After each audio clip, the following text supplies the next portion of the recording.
which is better, like allopathy or Ayurveda? They don't even know कि Ayurveda treatment is an option. How many Ayurveda hospitals do you find? रसायन से आप as को कम कर सकते हो.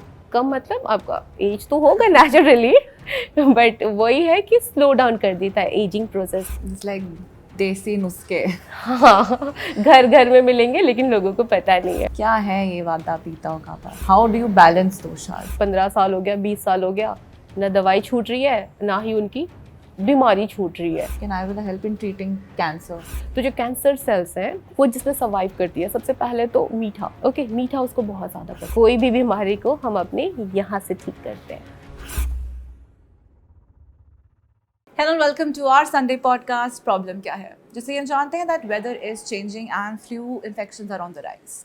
And to get rid of this quickly, क्या करते हैं हम लोग? एक गोली खा लेते हैं, antibiotics. क्योंकि हमें लगता है that this is the quickest solution. और ना ही सिर्फ फ्लू, और भी अगर हम हेल्थ प्रॉब्लम्स की बात करें जैसे कि डायबिटीज़, कैंसर या फिर फीवर ही ले लें, what we do? We go for allopathic treatments and go for strong antibiotics because we know that this is the only way. But what about the rest of the treatments? अगर देखा जाए तो India is recognized as pharmacy of the world, leading in modern medicine. But there are other treatment options too, like homeopathy, Ayurveda. And Ayurveda has been practiced from last so many years. लेकिन फिर भी people don't prefer Ayurvedic treatments. Reason? Well, there can be multiple reasons. Maybe they are not aware कि ये कितना ज़्यादा beneficial है. Or they simply believe in myths that Ayurveda is a slow process, or maybe it's not effective as the other treatment options. Well, is that the only case? Well, to know about this and to talk about this, we have an Ayurvedic expert with us today, Dr. Jayashree Meher. Welcome to our show, Doctor. Thank you. How are you today? I'm very good. How are you? I'm great. So, Doctor, as we know that Ayurveda कितने हज़ारों साल पुराना है, कुछ 3, 4, 5,000 साल पहले originate हुआ था और people इसे कब से यूज़ करें to treat many diseases. लेकिन हम देख रहे हैं कि काफ़ी टाइम से लोग प्रेफर नहीं करें Ayurvedic treatment. They going for other treatment options. And specially अगर हम इस जनरेशन की बात करें, सो दे डोंट इवन नो कि Ayurveda treatment is an option. So why is that? Like this is not 3,000 years old. This is more than that. Like it's been like या फिर whatsoever, क्योंकि ये हमारे वेदों से आया है. This is a part of Atharva Veda. Okay, जैसे हमारे 4 वेद हैं तो उसका एक पार्ट है अथर्व वेदा, सो उसका part is Ayurveda. And in today's world आजकल लोगों के पास इतना पेशेंस है नहीं. That is also one of the reason कि मतलब तुरंत चाहिए सबको इलाज, है ना. आपको अगर सर दर्द होता है, कुछ और होता है for example, then what you do? You won't go to an Ayurveda doctor, you will just pop out a pill. आप किसी और डॉक्टर के पास भी नहीं जाओगे, राइट. आपके पास इतना टाइम नहीं है, अभी आप काम कर रहे हैं एंड हेडेक हुआ, you will just pop a pill. Okay, without like thinking about the side effects or any adverse effect. Apart from that, और 2-3 points हैं इसके. Cultural familiarity अगर हम बोले तो people are not aware. Westernization घर में बहुत ज़्यादा हो गया है लोगों को. इंडियन कल्चर का इतना बात नहीं करते घरों पे. So हम जो टीवी पे देखते हैं, जो मीडिया पे देखते हैं, एडवर्टाइजमेंट के थ्रू जो हम देखते हैं, वो सारा चीज़ हम फॉलो करते हैं. So nobody, हाँ, आयुर्वेदिक का एडवर्टाइजमेंट काफ़ी कम. अगर हम एडवर्टाइजमेंट भी देखते हैं तो you know what all it comes. But Covid के टाइम काफ़ी आयुर्वेदिक एडवर्टाइजमेंट्स वर देयर और लोगों ने काफ़ी अडैप्ट भी करा है. यस, वहाँ से थोड़ा सा स्टार्ट हुआ और वो जो प्रमोट हुआ काढ़ा, तो काढ़ा तक ही लोग सीमित हो गए. फिर अभी उसके बाद they have started taking all this. And one more reason that is accessibility आ जाती है. अगर आप घर से निकलते हैं, how many Ayurveda hospitals do you find? Nothing, right? How many Ayurveda doctors you can see around? No. So अगर accessibility है नहीं, अगर कोई दवाई आपको प्रिस्क्राइब कर रही हूँ, आप अगर मेरे पास आते हैं, you have to think कि मुझे कहाँ से मिलेगा. At the same time अगर एलोपैथी दवाई, अरे बाजू वाले दुकान से ले लो, है ना, वहाँ पर भी पड़ा हुआ है. लेकिन ये आयुर्वेदा का हमें कहाँ मिलेगा? Accessibility, then lack of knowledge. हमारे आयुर्वेदा का जो प्रिंसिपल्स होते हैं, वात, पित्त, कफ, उसके ऊपर हम ज़्यादा ध्यान देते हैं, तो लोग they are unaware about all this. तो लैक ऑफ एजुकेशन, फिर ये कॉम्प्लेक्स भी हो जाता है, वात पित्त क्या है, चलो छोड़ो, दवाई, हाँ, lack of education, accessibility, then cultural differences आजकल आ गए हैं, so these are all the reasons for that. जैसा आपने कहा कि लोगों में पेशेंस नहीं है, तो is it true that Ayurveda जैसे होम्योपैथी है काफ़ी टाइम लेता है कुछ लोगों के लिए, अगर ओवरऑल देखें तो आयुर्वेदा भी is it a slow healing process? No, it's not like that. It is not slow healing. This is a perception कि it is a slow healing. But immediate results जो हम चाहते हैं एकदम से, तो वो नहीं आता. But you have to have patience. Like for example, we take the hypertension, high blood pressure, तो उसमें मेडिकेशंस आती हैं कुछ. अब जैसे ही उसको लेते हैं, within half an hour आपका ब्लड प्रेशर काम डाउन हो जाता है. आयुर्वेदिक में yes. It's like allopathy only also? हाँ, बहुत जल्दी काम होता है. उसके साथ साथ Ayurveda is not just about the medications, उसमें बहुत सारे प्रोसीजर्स होते हैं, like that is a diet, फिर आपका lifestyle changes, then we have remedies, we have panchakarma, फिर नेचुरल वे से चीज़ों को हील करना, योगा एंड ऑल. तो कई प्रोसीजर्स एंड थेरेपीज होते हैं. अगर बहुत ज़्यादा हाई ब्लड प्रेशर है, then you just dip your legs in warm water, within 15 minutes आपका ब्लड प्रेशर डाउन हो जाएगा, within 15 minutes. It's like देसी नुस्खे. हाँ, घर घर में मिलेंगे लेकिन लोगों को पता नहीं है. या लेकिन अब एलोपैथी काफ़ी ज़्यादा मॉडर्नाइज भी हो गया, और इतनी बीमारियां हम रोज़ सुनते हैं, दिस इज़ इतनी सारी न्यूज़ आती हैं अलग अलग डिजीज़ के बारे में, लोग एलोपैथी रेफर कर रहे हैं. तो अगर आप जैसे एक्सपर्ट हैं, आप बताएं तो which is better for disease, जैसे डायबिटीज़ हो गए इन सब के लिए, which is better, like allopathy और Ayurveda? okay, in this case I will say I won't go with like which is better, ayurveda या फिर allopathy. Both are better in the particular way. Okay, जैसे in case of for allopathy if we see, in case of अगर emergency है या फिर any acute conditions you're having and situations where you need a rapid intervention, you have to go for it. Okay, वो pro है. हाँ, quick. अगर आपको emergency हो गया, किसी का पैर कट गया, कुछ हो गया, you have to go there, right. At the same time अगर हम आयुर्वेदा को देखते हैं, that is more of a holistic approach. आपका लाइफस्टाइल, आपका क्रोनिक डिजीज अगर किसी को कुछ भी हुआ है वो सही होगा. And allopathy just you deal with like the physical thing. In Ayurveda we deal with the body, the mind and your like physical, mental, and उसके साथ आपका स्पिरिचुअल जर्नी भी उसके साथ सब सेट होता है. It's more about having a balance life and wellness. Ayurveda में टर्म है तीन, आपने कहा ना, Ayurveda is a holistic approach, vata, pitta and kalpa. If I'm pronouncing it right. Yeah. So what is it? क्या है ये वाता, पित्ता और कल्पा? Okay. इसको समझने के लिए मैं आपको एक एग्जांपल देती हूँ. जी. तो जैसे हम इस दुनिया में हैं, अर्थ में, हम प्रकृति से घिरे हुए हैं. प्रकृति में आता है हमारा, जैसे पंच महाभूत आ जाती है, जल, धरती, अग्नि, वायु, आकाश, ये तो पता ही होगा. 5 एलिमेंट्स. Yes, 5 elements.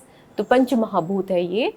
तो कोई भी चीज़ बनता है वो पंच महाभूतों से ही बनता है, चाहे हमारा शरीर हो, चाहे कोई और चीज़ हो. ओके, तो दोषस जो होते हैं इन्हीं एलिमेंट से ही बनता है. जैसे vata is made of 2 element, जिसमें एयर हो जाता है and space. Okay, so it is air और स्पेस की जो क्वालिटी होती है, it is airy, it is light, it is cold, mobility. तो हमारे बॉडी में फंक्शन क्या करेगा वो, क्योंकि दैट इज मोबाइल. सर्कुलेशन, आपकी जो सर्कुलेटरी सिस्टम है वो वात का काम है. हमारा नर्वस इम्पल्स, वो भी वात का काम है. हम जो सांस ले रहे हैं, लंग्स, ये भी वात ही है, वायु. ओके, अगर ये रुक जाता है तो हर चीज़ रुक जाएगा. तो ये वायु का काम है, विच इज़ वाता.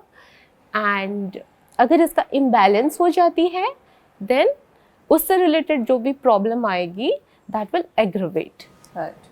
Okay, and like pitta is made of again two element which is water and fire. अब वाटर और फायर क्या जो प्रकृति है, जो गुण है वो क्या है, that is hot, that is sharp, that is wet. तो उससे रिलेटेड जो भी दिक्कत है हमारे जो digestive fire, okay, anger, mood swings and immunity, ये सारी चीज़ें उससे आती है। हम जो देख रहे हैं light, Aye. Okay, pitta, and apart from that जो आता है कफ। Kapha is again of two element, that is Cuff or kappa? Cuff. kapha is again of two element which is earth and water. अब इसका जो है that is heavy. Heavy. Yes, heavy. जैसे air का है प्रकृति लाइट, ये आ गया heavy. This is cold, heavy and steady. Okay. Yes. Interesting. So जो भी स्टेबिलिटी है हमारे बॉडी में, म्यूकस कैसे होता है, that is steady, that is heavy. Yes, cuff, fat is what, that is heavy. Heavy. है ना, बलगम आ गया, चिपचिपा, हैवी, ये सारी चीज़ कफ का रोल होता है। तो सबके बॉडी में वात, पित्त, कफ, ये तीनों होते ही हैं। अब किसी में किसी चीज़ डोमिनेंट होता है, किसी का कम होता है। और अगर इसका इम्बैलेंस हो जाए तो?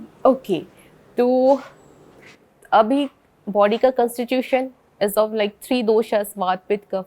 अभी जिसके में जो दोषा ज़्यादा होगा उसकी प्रकृति वैसे होती है। अब किसी किसी का वात ज़्यादा होता है, ओके, तो वात का जैसे आप देखोगे कोई होते हैं स्टडीली बैठ नहीं पाएंगे, इधर उधर भागते रहेंगे, है ना। ऑफिस में भी आपके होंगे, है ना, ओवर थिंकर्स, रेस्टलेस, और वो चाहे जितना भी खा ले बॉडी में नहीं लगेगा, है ना। खाते जाएंगे, आपके सामने भी होंगे, अरे ये तो सारा चीज़ खा रही है बट उसका वेट ही नहीं बढ़ रहा, हाँ, लगता ही नहीं है। ये बात की वजह से होता है, जिस उनका ज़्यादा रहता है। और जब इम्बैलेंस हो जाती है, दे आर ओवर थिंकर्स, वो बैठ नहीं पाएंगे, कई बार ऐसे ऐसे पैर हिलाते रहेंगे, हाथ हिलाते रहेंगे, कुछ ना कुछ उनको करना ही है, okay. Anxiety, insomnia, nervous system, ये सारे इम्पैक्ट होते हैं। डाइजेस्टिव इश्यूज आ जाती हैं, गैस बढ़ जाती है। वात इज वायु, कहाँ से निकलेगा, ऊपर से, नीचे से, कहीं से भी, ओके, दैट इज वात। देन जब पित्त का इम्बैलेंस होता है, या फिर जो पैथिक, जिसके में पित्त की प्रकृति ज़्यादा होती है, दे आर शॉर्ट टेम्पर्ड, गुस्सा आ जाती है कई बार लोगों को छोटी छोटी बातों पे। उनको भूख भी कहीं जल्दी लगती है, क्योंकि उनका डाइजेस्टिव फायर इतना ज़्यादा है कि अभी खाया फिर अभी बोलेंगे अरे थोड़ा सा खा लेती हूँ, मैं खा लेता हूँ, थोड़ा सा भूख लग रहा है मुझे। तो ये सारी चीज़ें होती हैं। और जब इसकी इम्बैलेंस हो जाएगी, उससे रिलेटेड जो भी इम्बैलेंस है, उसकी जो प्रकृति है वो बढ़ जाता है। गुस्सा बहुत ज़्यादा आएगा, स्किन में इरिटेशंस, इरिटेटेड रहते हैं वो, गैस, एसिडिटी बहुत ज़्यादा बनता है, रैशेस होती है, एंड ये सारी चीज़ें पित्त से रिलेटेड होती है। And then if we come to kapha जिसके में ज़्यादा रहता है, वो स्टेडी होते हैं। कई लोग आप देखोगे हिलेंगे नहीं, they are lazy, lethargic, okay. कुछ लाना होगा तो किसी को बोल देंगे अरे यार ले आओ, फ़र्क नहीं पड़ता उनको। काम चोर भी बोल सकते हैं, एट द सेम टाइम अच्छे भी होते हैं, इरिटेट नहीं होते जल्दी। काम, हाँ, इरिटेट भी नहीं होते, काम भी रहते। कई चीज़ों में ये अच्छा भी है, कई चीज़ों में, और मोटे हो जाते हैं जल्दी। यस। कई लोग देखोगे आप कहेंगे बस पानी पी के ही मेरा बढ़ रहा है वेट, कुछ भी खाने की ज़रूरत नहीं है। तो ये जब कफ की इम्बैलेंस हो जाती है, ये सारी चीज़ें होती है, बलगम जमना, मोटे हो जाना, ये प्रकृति रहती है सबकी। तो जैसे कि आयुर्वेदिक ट्रीटमेंट में दोषास का बहुत बड़ा महत्व है, तो क्या इन चीज़ों को इम्बैलेंस हो गया अगर, तो to balance do you use doshas, how do you balance doshas? Is a part of Ayurvedic treatment? Yes. Yeah, is towards meditation or या सो फर्स्ट ऑफ ऑल, जैसे ये 3 दोषास हैं, तो जो इम्बैलेंस होगा मतलब को ज़्यादा हो गया या फिर कम हो गया, तो जो वात की इम्बैलेंस हो गई तो ज़्यादा बढ़ गया, उसका जो ऑपोजिट है वो सारी चीज़ें करनी पड़ेगी। वात की opposite is like kapha, okay. तो आपको खाने में ठंड, like which is light, which I said कि vata is light, that is airy. तो आपको हैवी चीज़ें, गर्म चीज़ें आप खाओगे, क्योंकि नॉट जस्ट लाइक रेमेडीज़, आपका खाना पीना भी चेंज करना पड़ेगा, क्योंकि आयुर्वेदा में हम सबसे पहले पेट को देखते हैं, क्योंकि जो हम खाते हैं उसी से हमारी शरीर बनती है, बीमारी भी उसी से होगा, आप ठीक भी उसी से होंगे। और कोई ट्रीटमेंट लेने का मतलब या फिर दवाई खाने का मतलब ये भी नहीं होता कि अब जो भी खा रहे हो खाते जाओ, जैसे चल रहा है चलता जाए और दवाई अपना काम करता रहे। क्योंकि कई बार ऐसे होता है ना, आपके आसपास में कई लोग होंगे, आपने देखा होगा सालों साल दवाई खा रहे हैं, 15 साल हो गया, 20 साल हो गया, ना दवाई छूट रही है ना ही उनकी बीमारी छूट रही है। सर थायराइड में बहुत होता है। सब चीज़ में, लाइक ब्लड प्रेशर की भी दवाइयाँ लोग खा रहे हैं 20 साल से। तो जैसा आप कह रहे हैं कि ऐसा थायराइड में बहुत होता है, लोग 15-15 साल 10-10 साल दवाई खाते हैं, रोज़ एक गोली खाते हैं, फिर तो भी मतलब दे आर लाइक ओके कि चल रही है बीमारी, but they are not leaving that disease, constantly stuck with that person. वही मैं बता रही हूँ आपको, लाइक लोग बस दवाई पे फोकस्ड रहते हैं और दवाई भी नहीं छूटती और ना ही बीमारी छूट रही है। And it is not just with the thyroid. Thyroid वैसे भी हमारे हार्मोनल इम्बैलेंस, जो कि मेटाबॉलिक डिसऑर्डर से स्टार्ट होती है, सारा यहाँ से ही हो रहा है, ओके। तो इसके लिए dietary changes, lifestyle changes, along with that आपका योगा, मेडिटेशन, और जहाँ पे ज़रूरत पड़ता है वहाँ पे आपको कुछ थेरेपीज़ होती हैं आयुर्वेदा की। पंचकर्मा आपने सुना होगा, या फिर नेचुरोपैथी आपने सुना होगा। ये सारी चीज़ों का भी बहुत बड़ा रोल प्ले होता है। तो क्या ये हेल्प कर सकती हैं to treat diabetes, cancer? Cancer is a big disease. Yeah. Can Ayurveda help in treating cancer? Yes, we have so many patients like diabetic जिनका जो इंसुलिन भी लेते थे। Like I have so many patients. मेरी एक पेशेंट थी, I remember she was 52 years, वो 40 units लेती थी इंसुलिन की, okay. Yes, 40 is too much. और she was diabetic since 20 years, and उनका उसके वजह से काफ़ी सारे कॉम्प्लेक्स भी आ चुके थे।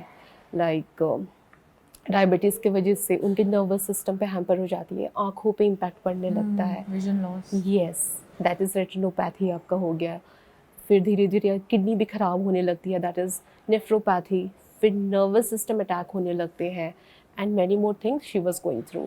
तो when she came to me, so हमारा मेन फोकस ये नहीं था कि उनका शुगर लेवल कैसे कम हो, ओके। क्योंकि हम आयुर्वेदा में कोई we don't do any symptomatic treatment कि पेन हो गया तो पेन किलर दे दो, या फिर यस एसिड हो गया तो एंटासिड दे दो। अब कोई भी रीज़न होता है, अभी शुगर भी बढ़ रहा है तो कोई ना कोई रीज़न है अंदर, क्योंकि हमारा पैनक्रियाज एक्टिव नहीं है, उसको जो काम करना है वो नहीं कर पा रहा है, बेटा सेल्स प्रोड्यूस नहीं कर पा रहा है, जिसकी वजह से बाहर से इंसुलिन लेने की या दवाई लेने की ज़रूरत पड़ रही है। सो बस बाहर से लेना इज़ नॉट द सोल्यूशन। सो अभी हम क्या करेंगे, जो चीज़ एक्टिव है नहीं, जो लाइक लेथर्जिक रूप में आ गया है, ओके, क्योंकि बाहर से उसको मिल रहा है हेल्प, तो कोई अपना काम क्यों करे? आपको भी अगर कहीं बाहर से आपको हेल्प मिल रहा है तो आप क्यों करोगे? अरे मेरा काम करने के लिए तो है। हाउस हेल्प नहीं आती है आपके घर में 1-2 दिन तो क्या होता है है ना? So like that. तो हम अभी क्या करेंगे, उस चीज़ जो इनएक्टिव होके पड़ा है उसको हम एक्टिव करेंगे, तो अपना काम वो खुद करने लगेगा। जब वो अपना काम खुद करने लगेगा तो हमें बाहर से दवाइयाँ या फिर जो भी चीज़ें हैं उसकी ज़रूरत नहीं पड़ेगी। तो ये we have to change the diet and we do some therapies, and apart from that CBD oil is doing a tremendous उसमें बहुत ज़्यादा benefit है। और CBD stands for? that is cannabinoid, hemp oil, yes. People are unaware about this, but it has a major role in treating diabetes, to hypertension, to insomnia, to cancer related pain, जो कि बहुत ज़्यादा painful होता है and people can't bear that. क्या होता है CBD oil में? CBD oil is the hemp oil, and hemp you might be knowing, and that is medicated. So this is approved by government as well. हमारे body में receptors होते हैं इसके, and endocannabinoid system, okay, already हमारे receptors भगवान ने बना के भेजा है हमारे बॉडी के अंदर इसको। सो एंड रिसेप्टर्स हर जगह आपको मिलेंगे। एंड दिस हेम्प जो होती है, हम विजया बोलते हैं इसको आयुर्वेदा में। This is the God, God of medicine, God of immortals. This is herbs of immortal नाम दिया गया है आयुर्वेदा में। That's right. तो जैसा हम कैंसर ट्रीटमेंट की बात कर रहे थे, तो काफ़ी एलोपैथी में देखा जाए तो काफ़ी कीमोज होते हैं, उसके बाद भी some people are not able to be cured. तो आयुर्वेदिक में ऐसा कुछ आप बोलते हैं या श्योर क्योर हो जाएगा? क्योंकि कैंसर ट्रीटमेंट के लिए 70% लोग विल चूज़ एलोपैथी, 30 या 20% होंगे जो आयुर्वेदा ट्रीटमेंट चूज़ करें, क्योंकि उन्हें पता ही नहीं है कि शायद क्योर हो सकता है कैंसर आयुर्वेदा से, या क्या थेरेपी है, या होगा भी या नहीं होगा। सो दे आर कंफ्यूज और वो डरते भी हैं। सो क्या ट्रीटमेंट ऑप्शंस हो सकते हैं? ओके, सबसे पहले तो कैंसर का नाम सुन के ही लोग पैनिक कर जाते हैं। ओके, और जब एक इंसान पैनिक में होता है तो वो कुछ भी करेगा, और this is unawareness, lack of education which you can से।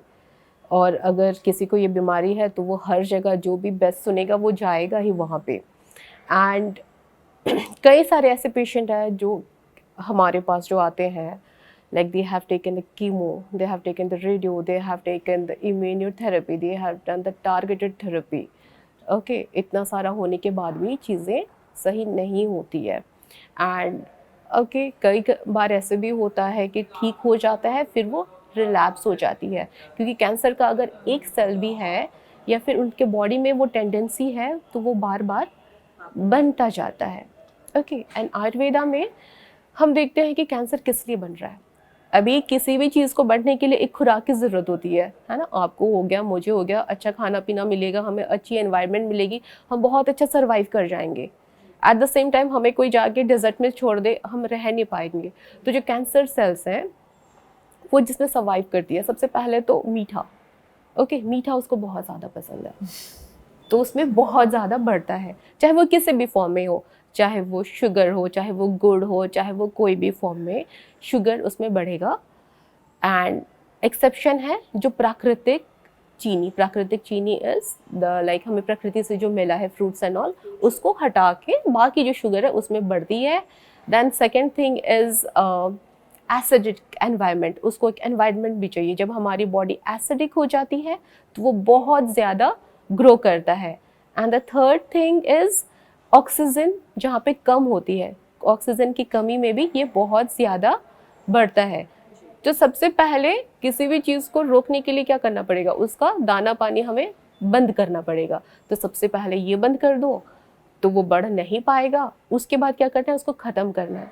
ख़त्म करने के लिए the opposite thing, sugary things को बंद करके आप फाइबर्स लोगे ज़्यादा, ऐसे खाना खाओगे जिसमें आपका इम्यून सिस्टम बढ़ेगा।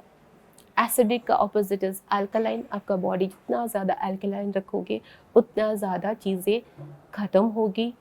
And apart from that hydrogen water हम यूज़ करते हैं यहाँ पे। हाइड्रोजन वाटर, इसमें हाइड्रोजन की एक्स्ट्रा मॉलिक्यूल होती है। आपने एंटीऑक्सीडेंट का नाम सुना होगा, है ना, आजकल बहुत चलता है एंटीऑक्सीडेंट एंड ऑल दैट, क्योंकि ऑक्सीडेशंस, ऑक्सीडेटिव स्ट्रेस आपने सुना होगा। ऑक्सीडेंट्स जो होती है हमारे सेल्स को ख़राब करती है और उसी से बीमारियां होती है। जब आप एंटीऑक्सीडेंट लेते हैं तो जो ऑक्सीडेंट का एक्स्ट्रा मॉलिक्यूल होता है उसके साथ वो कंबाइन करती है और उसी से आपका बॉडी रिपेयर होना स्टार्ट होता है। ओके, तो हाइड्रोजन वाटर में एक्स्ट्रा जो हाइड्रोजन की मॉलिक्यूल आएगा वो आपका ऑक्सीडेंट के साथ कंबाइन करके फिर आपका रिपेयर होना स्टार्ट हो जाती है, इम्यून सिस्टम बढ़ने लगता है। And the third thing which I told, more oxygen. जितना ज़्यादा ऑक्सीजन जाएगा उतना ज़्यादा आपको हीलिंग मिलेगा। तो इन्हीं सारी चीज़ों से, और उसके बाद आयुर्वेदा, योगा, पंचकर्मा, माइंडफुलनेस, और सबसे important is positive attitude. Right. Okay, कोई भी बीमारी को हम अपने यहाँ से ठीक करते हैं, है ना। तो ये बीमारी की बात होगी, जैसे हम देसी नुस्खे देखते हैं, आंवला खाने से बाल लंबे होते हैं, ये नुस्खा लगाने से एक्ने ठीक होता है। तो ये देसी नुस्खे भी आयुर्वेद का पार्ट है, तो is it that things which can in Ayurveda help to treat hair fall and help with skin problems? Okay, so amla, आंवला क्या है? That is vitamin C, rich in vitamin C, that is the best source of vitamin C, हमने school में भी पढ़ा है, right?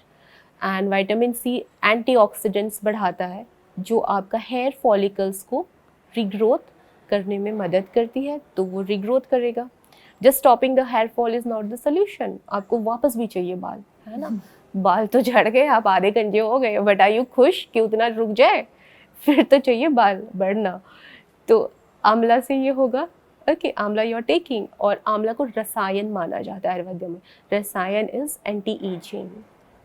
Okay, रसायन से आप एज को कम कर सकते हो। कम मतलब आपका एज तो होगा नेचुरली, बट वही है कि स्लो डाउन कर देता है ageing process. You will have a good skin and good hair. और जैसे आप बोल रहे थे नीम की बात, नीम इज़ व्हाट?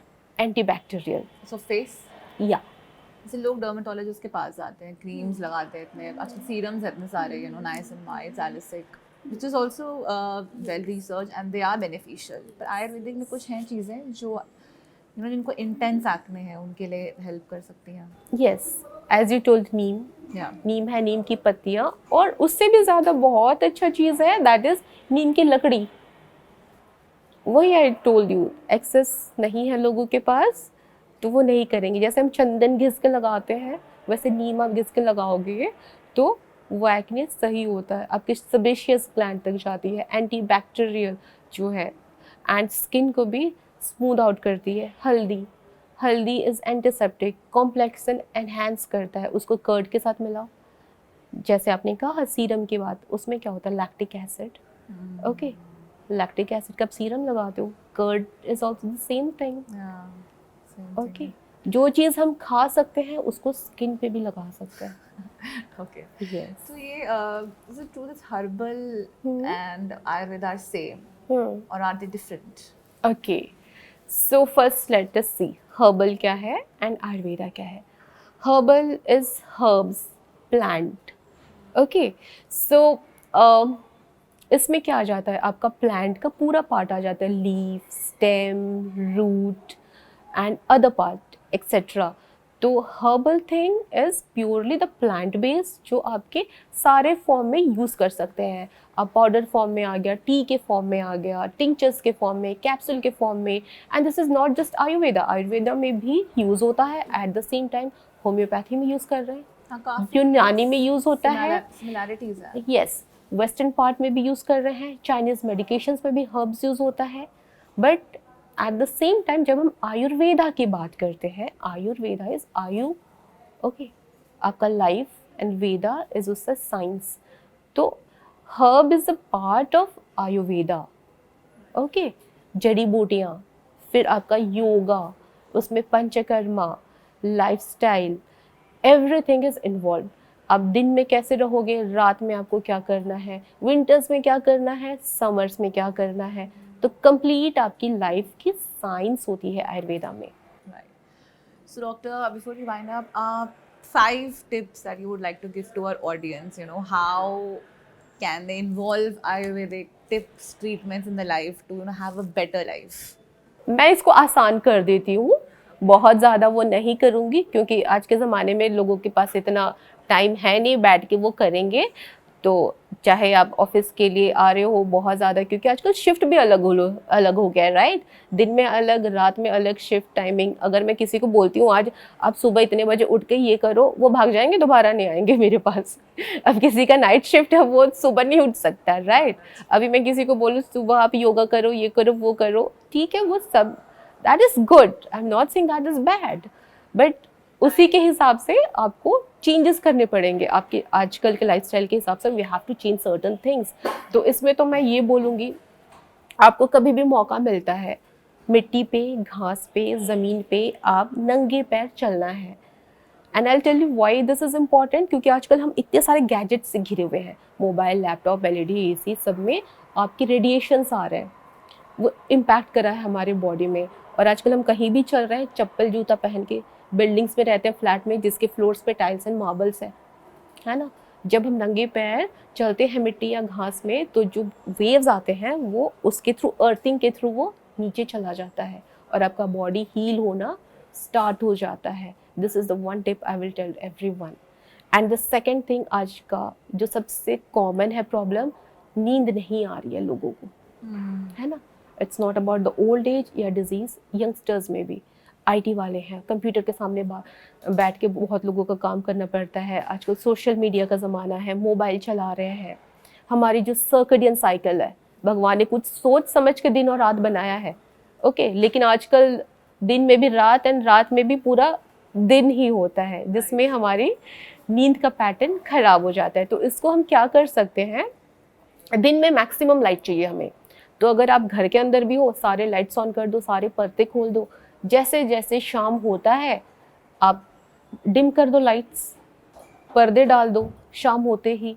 फ़ोन से दूर रहो अगर हो सकता है तो, ओके। एंड ये आपका इसमें भी इम्प्रूव करेगा।